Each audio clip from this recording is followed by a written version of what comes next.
Japan একটা খুবই শান্তিপ্রিয় দেশ, যাদের নিজস্ব আর্মি নেই, পারমাণবিক হাতিয়ার নেই। কিন্তু এই জাপানি একবার 2 লক্ষ নারীকে ধর্ষণ করেছিল, যার মধ্যে বেশিরভাগই ছিল 7 থেকে 8 বছরের ছোট ছোট বাচ্চা মেয়ে।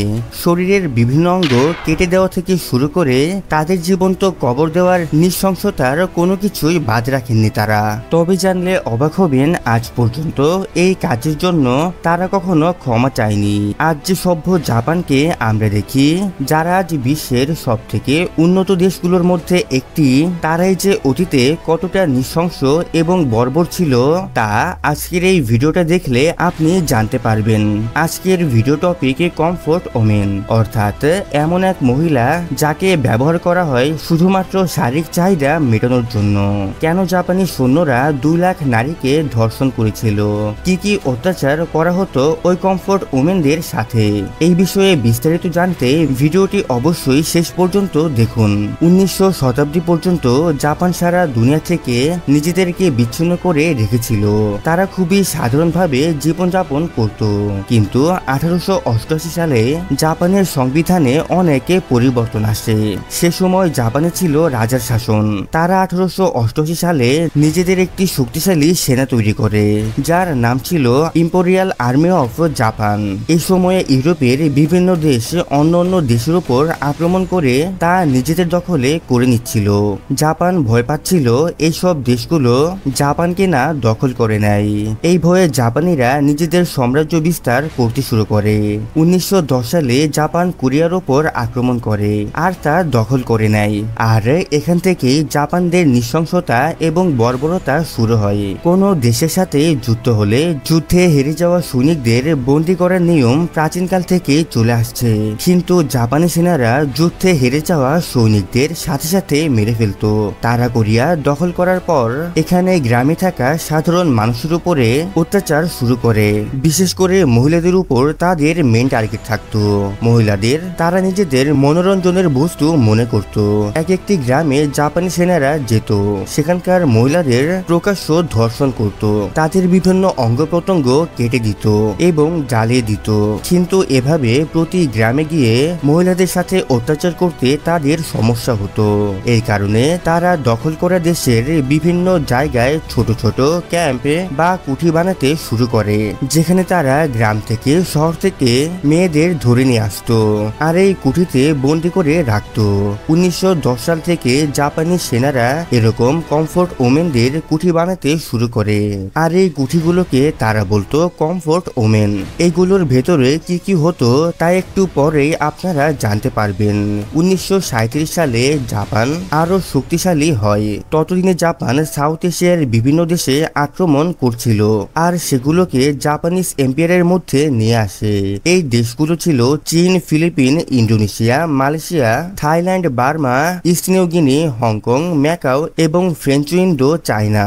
1937 সালে জাপান যখন চীনের নেনকি প্রদেশে আক্রমণ করে, তখন একদিনে জাপানি সেনারা নেনকিনের প্রায় 80,000 মহিলাকে প্রকাশ্য ধর্ষণ করেছিল। এরপর থেকে জাপানি কমান্ডোরা সেনাদের আদেশ দেয় এইরকম কাজ তারা যেন প্রকাশ্যে না করে। আর এখান থেকে কমফোর্ট ক্যাম্পের চর জাপানের অধিকৃত এলাকায় বেড়ে যায়। এখন যে ম্যাপটি আপনারা দেখছেন, এই ম্যাপের লাল ডট দেওয়া জায়গাগুলোতে এইরকম কমফোর্ট ওমেনদের কুঠি ছিল। শুরুর দিকে এই কুঠিগুলোতে 14 বছরের উপরের মেয়েদের ধরে নিয়ে আসা হতো। তারপর শুরু হতো বাছাই পর্ব। যে মহিলারা বিকলাঙ্গ ছিল এবং যাদের শরীরে কোনো সংক্রামক রোগ ছিল তাদের মেরে ফেলা হতো। এরপর বাকি মেয়েদের তারা কুঠিতে বন্দি করে রাখতো। এক এক কুঠিতে এমন 100 থেকে 200 মেয়েদের তারা বন্দি করে রাখতো। মহিলাদের উপর বর্বরতা শুরু হয় সন্ধ্যার পর থেকে। এই কুঠিগুলোতে জাপানি সেনাদের লাইন পড়তো। এক এক দিনে এক একটি মেয়েকে 30 থেকে 40 জন সেনা একের পর এক লাগাতারে ধর্ষণ করত। যখন একজন সেনা ভেতরে থাকতো, বাকি সেনারা বাহিরে লাইন দিয়ে অপেক্ষা করত। বেশি চিৎকার করলে মেয়েদের মুখে কাপড় ঢুকিয়ে দেওয়া হতো। অনেক সময় দম বন্ধ হয়ে তারা মারা যেত। এই অপকর্মে কেউ যদি বাধা দিত, তাদের সবার সামনে নিয়ে আসা হতো। এরপর সেই মহিলাকে গণধর্ষণ করা হতো আর শেষে বন্দুকের বার দিয়ে পিটিয়ে পিটিয়ে তাদেরকে মেরে ফেলা হতো।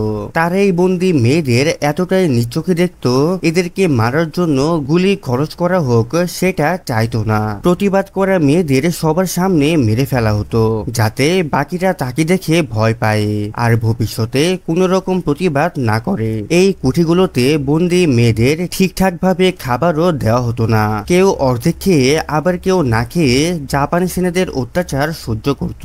লাগাতার ধর্ষণের ফলে কোনো মেয়ে যেন গর্ভবতী না হয়ে যায় তার জন্য তাদেরকে 606 নামের একটা কেমিক্যাল ইনজেকশন দেওয়া হতো। এই ইনজেকশন মারাত্মক ক্ষতিকর ছিল।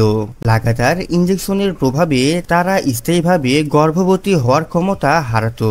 এছাড়াও এই ইনজেকশনের ফলে কোনো সংক্রামক রোগ হতো না, তবে এর সাইড ইফেক্ট আরো ভয়ানক ছিল।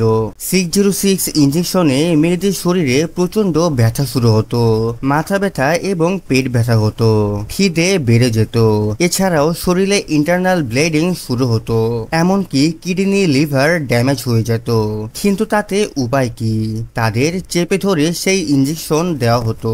এই কুঠিতে নিয়ে আসার বেশিরভাগ মেয়েরা ছিল 14 থেকে 18 পড়াশোনা না জানা গ্রামের মেয়ে। 1937 সাল থেকে 1940 সালের মধ্যে জাপানের দখলে থাকা অঞ্চলগুলোতে প্রাপ্তবয়স্ক মেয়েদের অভাব দেখা দেয়। এরপর শুরু হয় শিশুদের উপর নির্যাতন। তারা এবার 7 থেকে 8 বছরের মেয়েদের ধরে নিয়ে আসতে শুরু করে, কিন্তু তাদের শরীর একজন পূর্ণবয়স্ক মেয়েদের মতো না হওয়ায় জাপানি সেনারা সেই নারকীয় অত্যাচারে আনন্দ পেত না।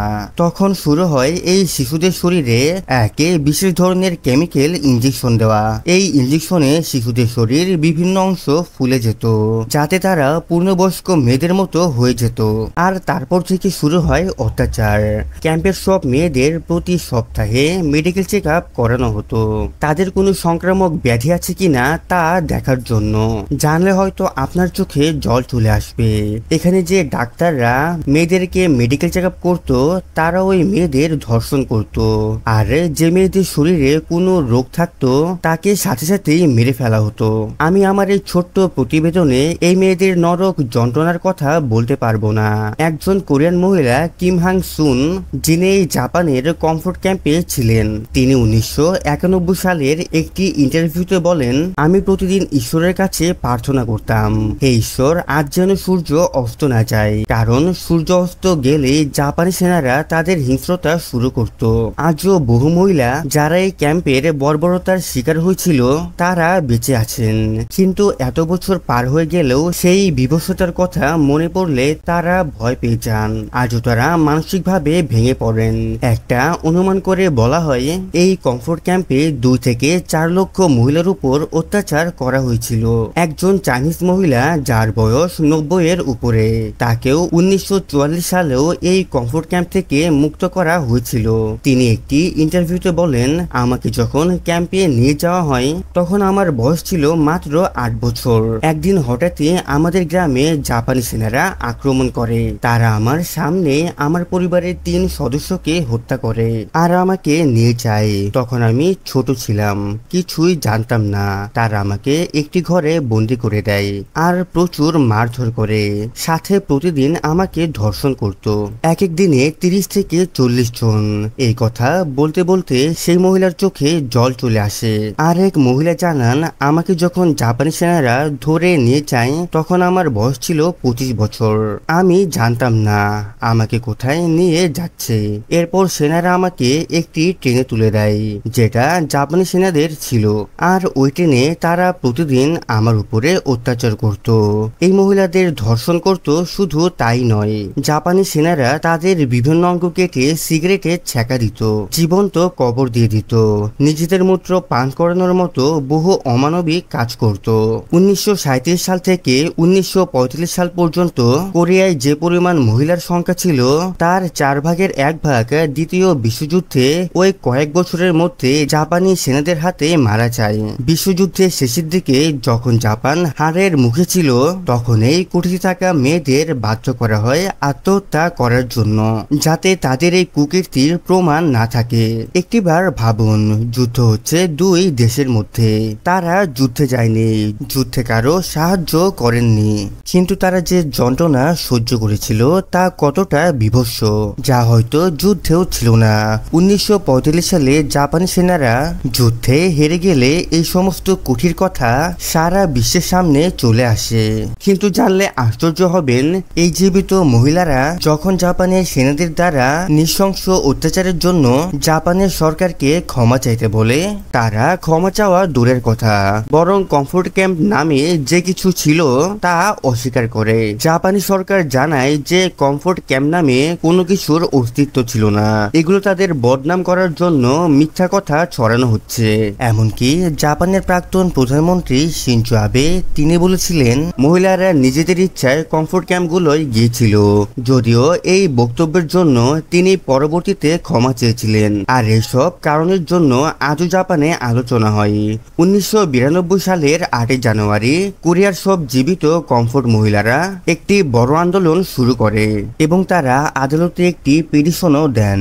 তাতে আদালত রায় দেয় জাপান সরকার যেন সমস্ত জীবিত কমফোর্ট মহিলাদের কাছে ক্ষমা চায় এবং তাদের ক্ষতিপূরণ দেয়। কিন্তু জাপান জানায় তারা কোনো রকম ক্ষতিপূরণ দেবে না।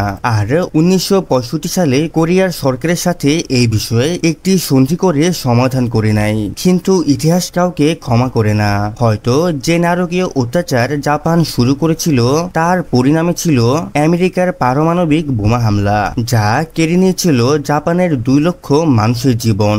ভিডিওটি ভালো লাগলে একটি লাইকে ক্লিক করুন এবং সাবস্ক্রাইব করে সাথেই থাকুন। দেখা হবে পরবর্তীতে নতুন কিছু নিয়ে।